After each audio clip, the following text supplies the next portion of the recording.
Run the code online or download from codegive.com, link in the description below. A confusion matrix is a crucial tool in evaluating the performance of a classification model. It provides a clear picture of how well the model is predicting different classes.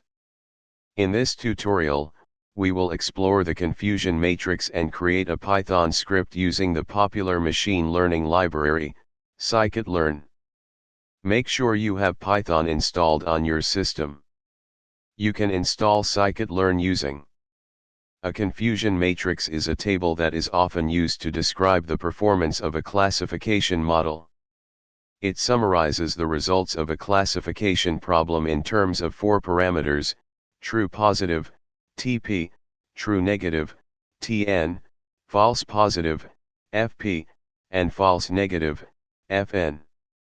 Let's create a Python script to generate a confusion matrix using scikit-learn. We'll use a hypothetical classification problem and evaluate the model's performance. In this example, we create a synthetic data set, split it into training and testing sets, train a logistic regression model, and make predictions on the test set. Finally, we generate a confusion matrix and visualize it using a heat map. After running the script, you'll see a heat map displaying the confusion matrix. Interpret the results by analyzing the values in each quadrant.